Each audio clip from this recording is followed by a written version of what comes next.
Just a quick disclaimer before we start today's video. Though we are reading from the subreddit r/legaladvice, what you hear today is not and should not be perceived as legal advice.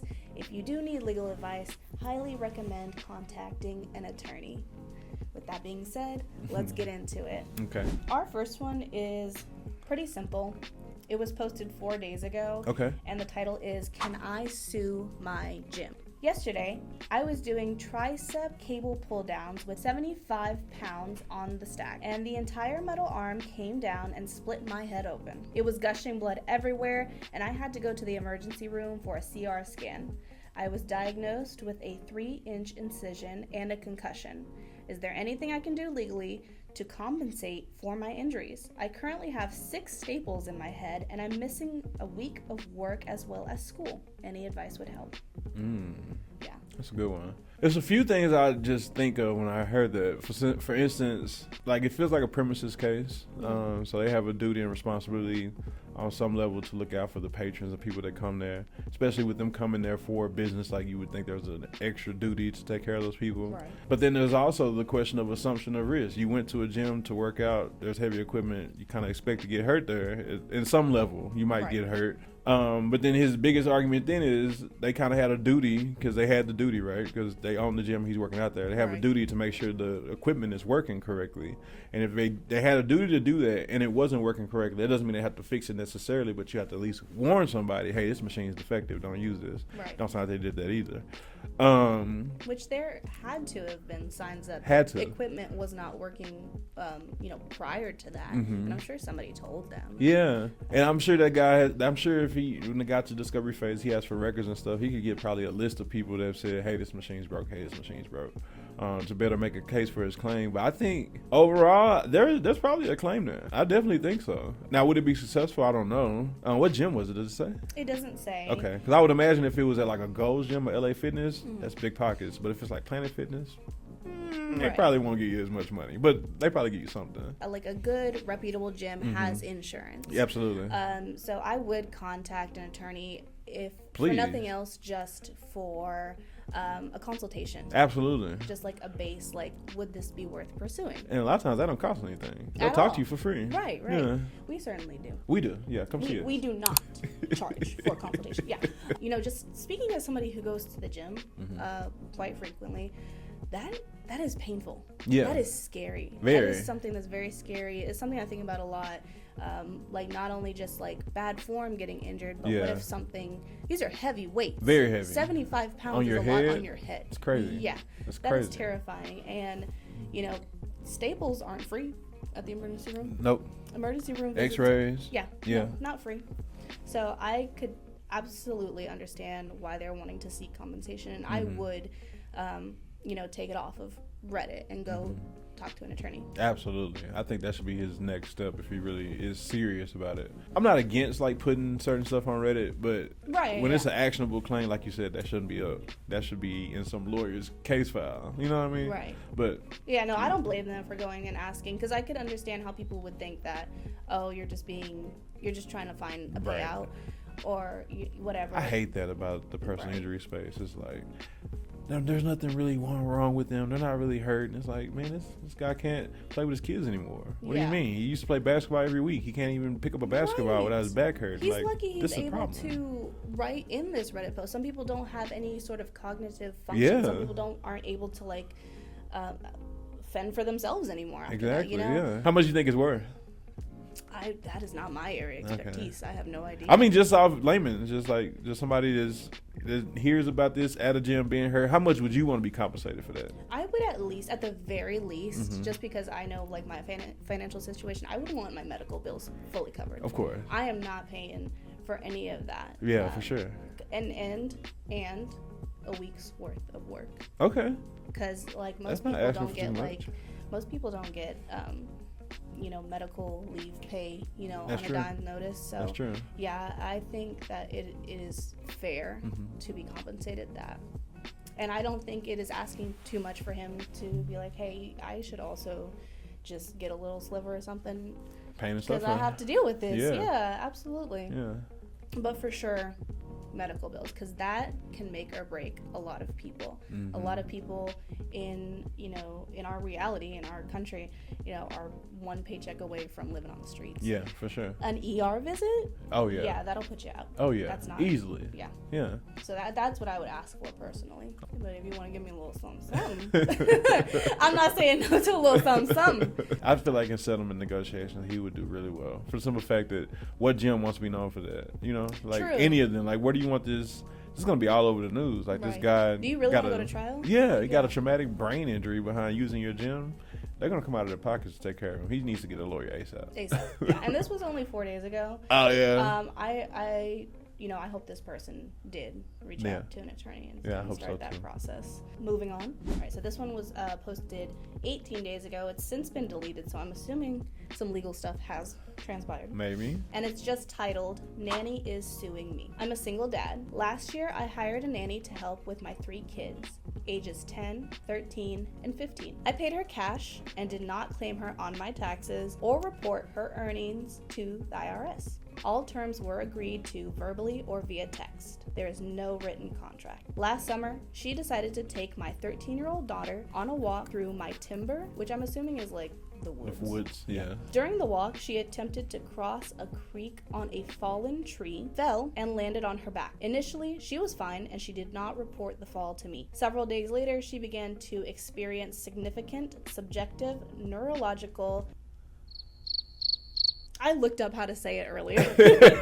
Neurological, problems. Yeah. Since I am a physician, she asked me what to do. I told her to go to the emergency room, and I arranged to have her seen by one of my neurosurgeon colleagues. No objective injuries could be demonstrated radiographically. She underwent a few months of physical therapy, and her symptoms gradually improved. During this time, I continued to pay her because I wanted her to be able to pay her bills and eventually return to my family. This she did, and all seemed great. A few months later, she underwent neck surgery for a pre-existing cervical disc herniation. She asked me for my homeowner's policy to see if I would cover her expenses. I said I had no coverage for injured persons, and she dropped it. Fast forward to a month ago, Nanny texts me and says she's in the emergency room with seizures. She tells me she will be unable to work since she can't drive until cleared by the neurologist.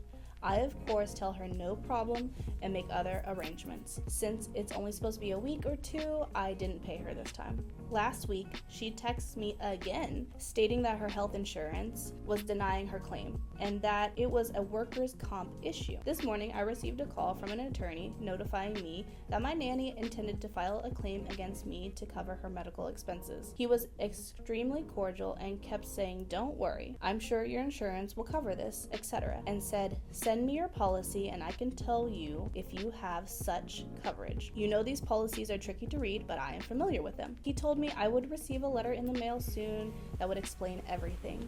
In the meantime, I should send him a copy of my policy and so that they could get the ball rolling. I contacted my insurance agent, who advised against sending my policy, suggesting, as I suspected, they were trying to determine limits of coverage so they can decide how much to ask for. I reached out to the nanny via text and asked her for an explanation. Her response was to talk to my lawyer.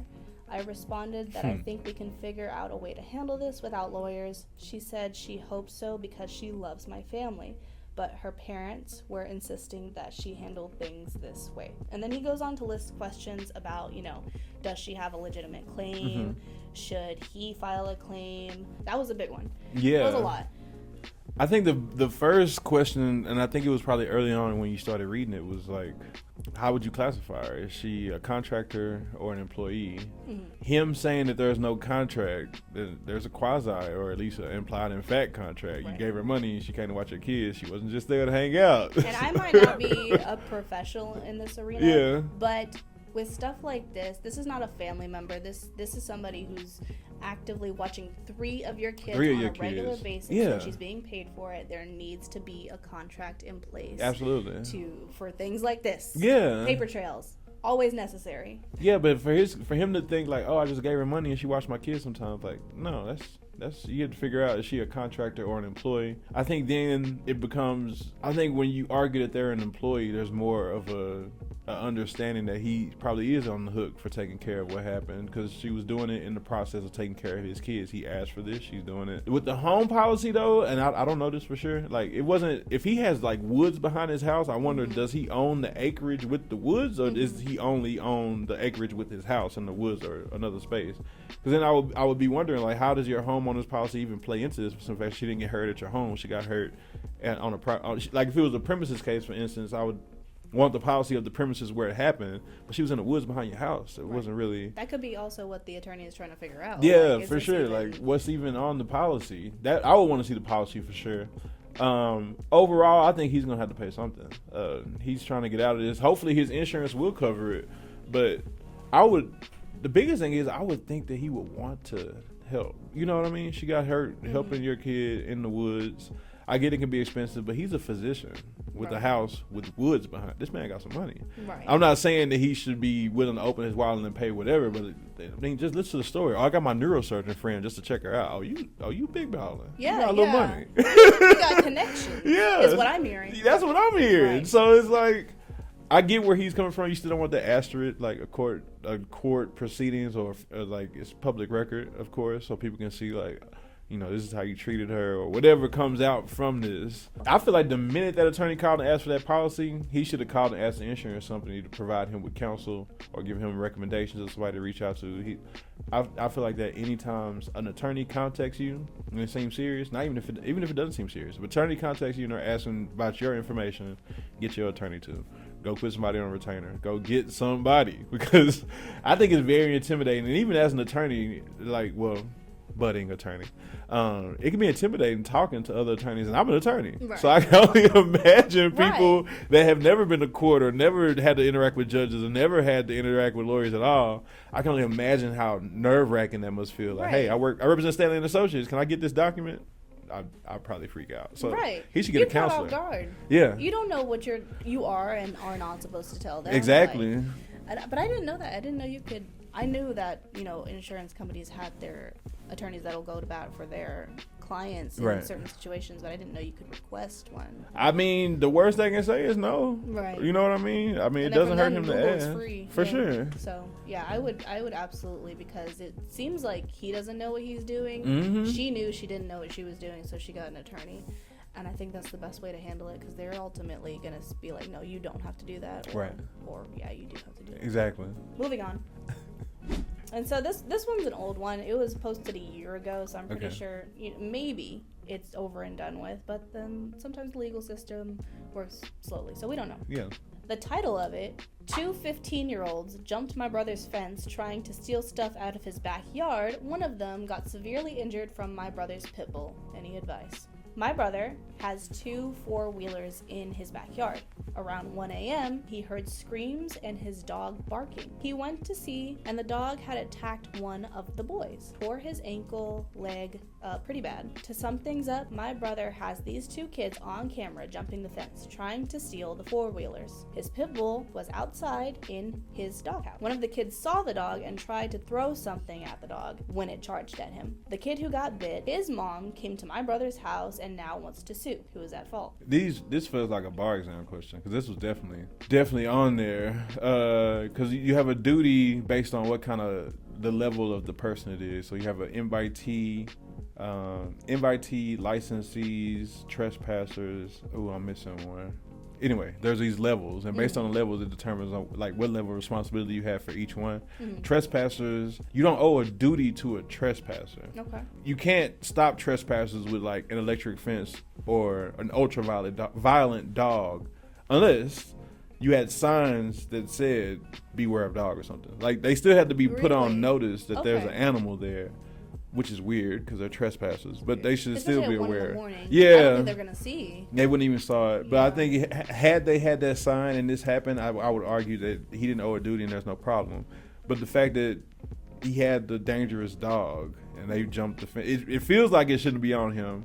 But if he didn't warn them that it was there, I feel like he could carry some liability for that, which is really weird. Yeah, I thought people put like "Beware of dog" signs up to deter, possible thieves or, violent people. Yeah. When they didn't have dogs. Right. I didn't know it was like kind of a requirement. Yeah, I saw, and then there was some really weird hypo. There were a few really weird hypos around this. Like a guy had a automatic set shotgun, and if you ever like just open his fence without to put in the code or something, it would shoot you and kill you, or just shoot you or whatever. And they were like, he was like, "Oh, there's a trespasser. I don't owe a duty. You don't owe a duty, but you also can't put up something super violent to hurt a trespasser." That is crazy. Yeah, that is extreme. That is extreme. And then on the electric fences, like people do so much crazy stuff to protect their property. I get it, but no, you can't do that. So in this circumstance, like we don't know if he doesn't mention if there was, if it was a sign or anything like that. But these kids were coming, and they're kids, but they're old enough to know better, and they're coming with the intention of stealing property. Exactly. I mean, I would even argue to say, like, even though they're 15, I wouldn't know any better if these kids were coming to commit a violent crime, or something crazy. Right. And the dog lives outside, so it's just like, I don't know, like, what do you expect? And you're antagonizing the dog. Mm-hmm. And on some level, it feels like burglary. And I'm trying to remember the bar exam phrasing. I can't remember it off the top of my head perfectly. Breaking and entering a dwelling at nighttime with the intent to commit a felony therein. I don't necessarily know. Jumping a fence into a backyard, is that breaking? I don't know. It feels like a burglary, kinda, but they didn't go in the house. But he does have him on camera attempting to do it. Which I don't know how you're taking those 4-wheelers too. That is something I thought about. Is like, how are they stealing what I'm assuming are like ATVs? Yeah, how do you get that over the fence? Yeah. Maybe he has one of those like opening where you can open it into the alley and you can drive it out. Yeah. But how do they have the keys? I don't know how you. They sound like they just were kids doing something stupid. So it sucks that they got injured. But if he didn't have a warning that those dogs were there, that dog attached him, I would argue he's liable. You are a duty in that instance. A lot of people would jump to like, that's what you get. That's how you learn not to do this. Do you think a judge is gonna maybe think that way, or are they gonna go by the books and be like, your dog shouldn't have done this. You are liable for their injury. Right. I think it becomes a very fact-driven question. I think it becomes a question of what race were the children, what did they look like, what was the race of the homeowner, what did they look like, was the dog already dangerous before this? If they were scoping out the 18 ATVs, obviously they probably saw that dog before and they still decided to jump the fence. You get what I'm saying? If you're scoping somewhere to steal something, you see that dog house, like there's a dog over there, you still did it. Yeah. I think there's a lot of factors that play into it, but I am kind of the mind. I'm old school. Like, bro, you did that. That's what you get. You shouldn't have broke in. Like, what happened to you was supposed to happen to you. That's what you get. But I do think you could find a sympathetic judge that would definitely want you to pay for their expenses. Right. Easily. Me as a mother, I couldn't imagine my son doing this. Mm-hmm. But, the first thing you think is like, is my baby okay? Is my baby okay? But then you're like, what have I done to make you think that this behavior is appropriate? Yeah. And somebody put in the comments here, like, the best thing that this mom could have done was to show up at this person's house, because now they know exactly who this kid is, who their parent is, and a lot of people are urging him to file a police report. Right. Which I would do that. Right. Personally, I would do that just to be like, yes, this happened. Mm-hmm. I documented it. Mm-hmm. Like, I'm trying to get ahead of it. Mm-hmm. If she does want to sue me, personally, I probably wouldn't go down the route of like pressing charges. Mm-hmm. They do incident reports like when it's auto accidents and stuff, but so maybe you could get an incident report, but I don't know. Keep that footage for sure. Yeah.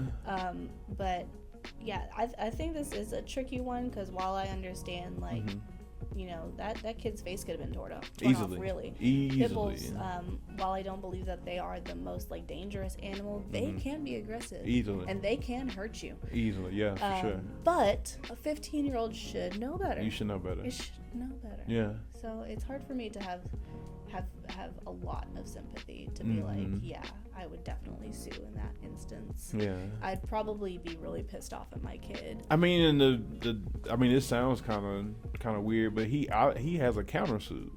Trespassing is actionable. You can not even just criminally, civilly. Just the fact that they jumped the gate. And trespassing is so easy to prove. Was it your property? Yes. Did they know it was your property? Doesn't matter. Did they get on your property? Yes. They trespassed. The end.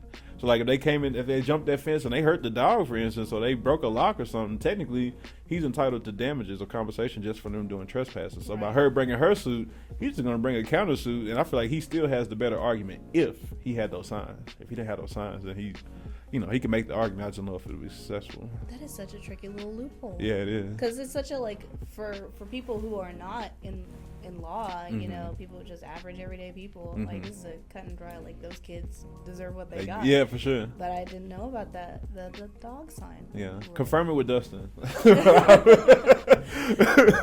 No, but that makes sense. Like, you should, like, warn people. I mean, people should know better, but you should have to give them a warning. Like, you are gonna be hurt if you proceed. Yeah. Like, proceed with caution. Proceed with caution. Yeah. That makes sense. Yeah. I like that. I think that should be.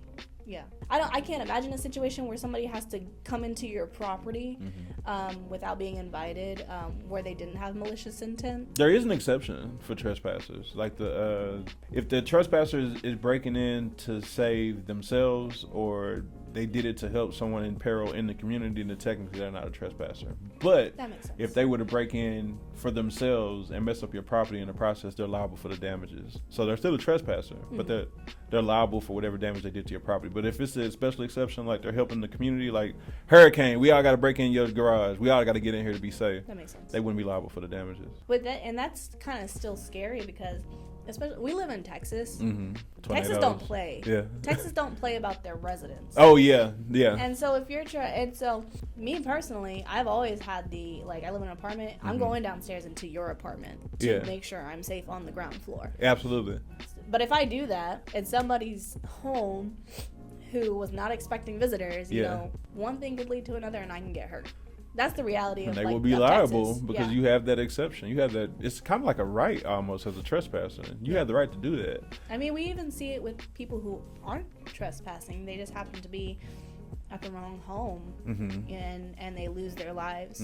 I can't remember the names of these victims, but I know the stories of people knocked on the wrong door or pulled into the wrong driveway and they're no longer with us, or they were in critical condition, almost lost their lives. And like I'm all for protecting yourself and protecting your stuff, your family, but I also know whenever weapons are involved, you can't really predict how you're gonna respond, and a lot of times you don't have time to think about how you're gonna respond. It's a scary thing.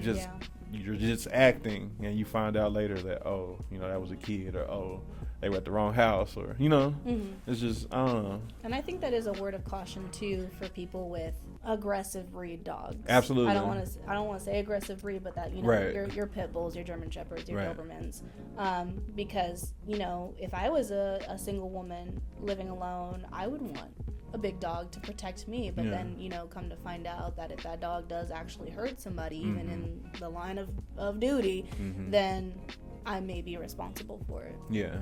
And this person, I would just say, be proactive and have a incident report and keep that security footage and maybe look up a lawyer. Keep their name on at least call one or two and see what they think. Yeah. If it's a free consultation, see if it's even worth being worried about, just in case. I think that mom is just gonna have to reevaluate some parenting decisions. Yeah.